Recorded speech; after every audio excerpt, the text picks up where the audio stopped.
తెలంగాణ ముఖ్యమంత్రి రేవంత్ రెడ్డి ముఖ్యమంత్రి పదవిని తీసుకొని 2 సంవత్సరాలు అయింది. ఒక్క సంవత్సరం నాకు అవకాశం ఇవ్వండి, అభివృద్ధి అంటేటో చేసి చూపిస్తానా. నేను కూడా ఆయనకు పూర్తి మద్దతుగా సీఎం కాకముందు, సీఎం అయిన తర్వాత ఒక 10-15 స్టేట్మెంట్స్ ఇవ్వడం మీరు చూశారు. 7-8 సార్లు ఆయనతో కలిసి అనేక సలహాలు ఇచ్చి రాష్ట్ర అభివృద్ధి కొరకు, ప్రజల అభివృద్ధి కొరకు ఏం చేస్తే అప్పుల నుంచి బయటపడతామని చెప్పాం.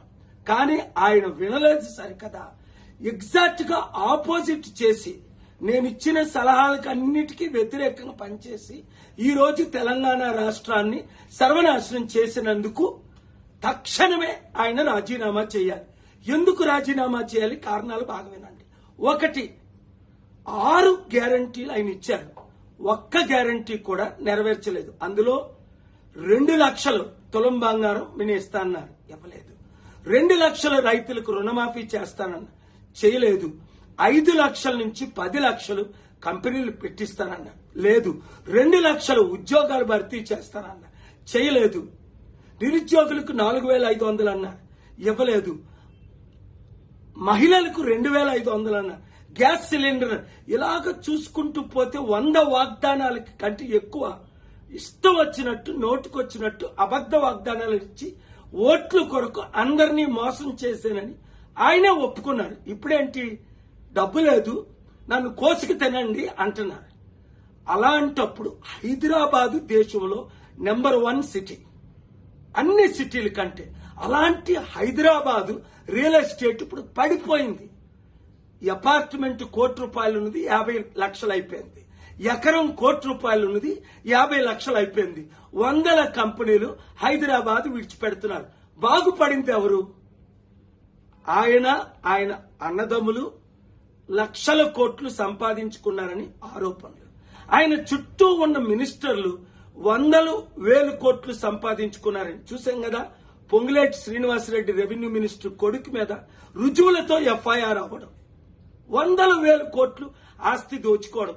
ఇప్పుడు 9,292 ఎకరాలు, దాదాపు 5-6 లక్షల కోట్లు విలువైన ప్రాజెక్టులు తన బినామీలకో ఇతరులకో ఇస్తున్నారని ఆరోపణలు ఇన్వెస్టిగేట్ చేయమని, సిబిఐ ఈడీ ఎంక్వైరీ చేయమని శుక్రవారం స్టేటస్ కో తీసుకొచ్చాను. ఇలాంటి 18 పెద్ద కేసులున్నాయి. 1 by 1తో మీ ముందుకు నేను వస్తాను. ఆయన మారాలని ప్రార్థించాను. 7-8 సార్లు కలిశాను. మిమ్మల్ని అందరినీ ప్రార్థించమన్నాను. కానీ సైతాను ద్వారా ప్రేరేపించబడి వైఎస్ రాజశేఖర రెడ్డి ఏ విధంగా ఆ రూట్లో వెళ్లారో అదే రూట్లో ఈయన ప్రయాణం చేస్తున్నాడు. ఇంకా లాభం ఎవరికి? కాంగ్రెస్ పార్టీకి. 100,000 కోట్లు ప్రతి నెల పంపిస్తున్నారని బీఆర్ఎస్ బీజేపీ వాళ్ళు ఆరోపణలు చేస్తున్నారు.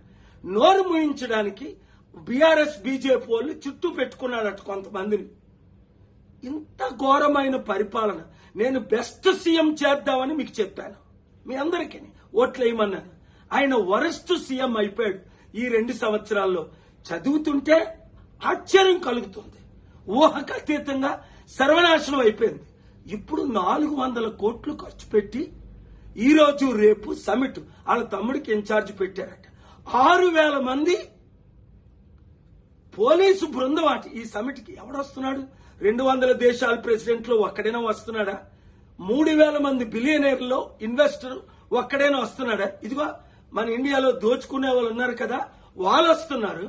అరే బాబు, నువ్వు మాకు 1000 కోట్లు తీయి, ఈ భూములు ఇచ్చేసాయి, నీకు 7% 10% ఇచ్చాం కదా ఎలక్షన్ల ముందు, ఇంకొక 7-10% ఇస్తాం, నీ కాంగ్రెస్ కి ఎక్కడ డబ్బులు కావాలంటే అక్కడ ఇస్తాం.